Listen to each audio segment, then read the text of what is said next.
que je suis pas extrêmement à l'aise avec l'idée de street art, quoi. C'est-à-dire que j'aime vraiment bien peindre dans la rue et peindre en grand, mais disons que j'ai tendance à trouver que ça réunit sous un seul et même terme beaucoup de choses qui sont finalement très différentes et que ça génère une espèce d'absorption d'art au quotidien sans méthode, quoi. C'est-à-dire que tout est placé au même niveau, des choses qui ont des discours pourtant très différents, et je suis pas sûr que ça serve grand-chose au final, quoi. J'aime bien quand les choses peintes dans la rue sont pas de l'ordre du décor, en tout cas.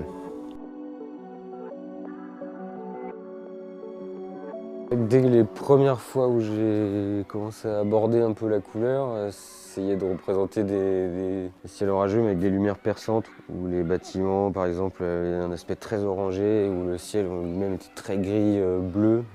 J'aime bien quand les choses sont baignées d'une lumière qui filtre un peu comme ça.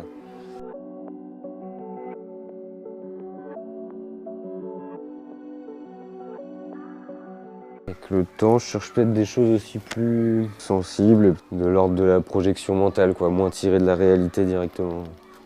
Quand j'imagine des scènes, j'ai envie qu'elles soient assez conçues, qu'elles puissent être plausibles si on les transférait dans la réalité.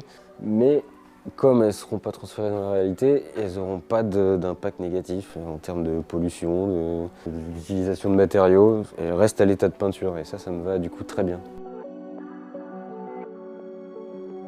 Si ce que je peins, ça doit parler de quelque chose, c'est d'un certain rapport au matériel, à la fois une espèce de dépendance et l'envie un peu de s'en libérer, une envie d'espace dégagé que je mets en confrontation avec une profusion de choses qui me semble être une certaine pollution.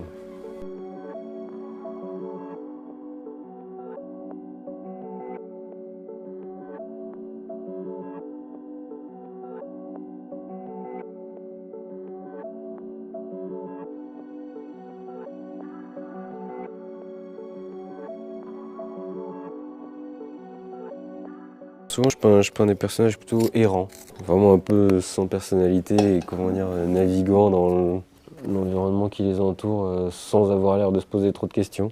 Parce que c'est vrai que ce côté d'être un peu dépassé par le monde qui nous entoure, du coup comment il se traduit physiquement, donc par l'architecture, par les objets, l'industrie, c'est quelque chose qui m'intéresse.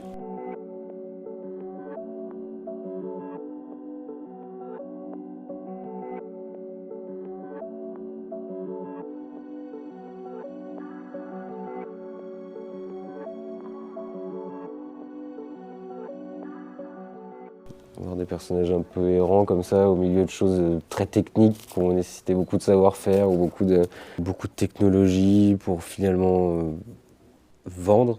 Et de voir des personnages errer là-dedans, vraiment typiquement des consommateurs, quoi.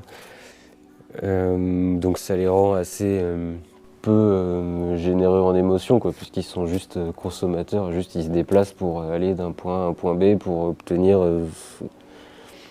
ce qu'ils ont vu sur la brochure, quoi.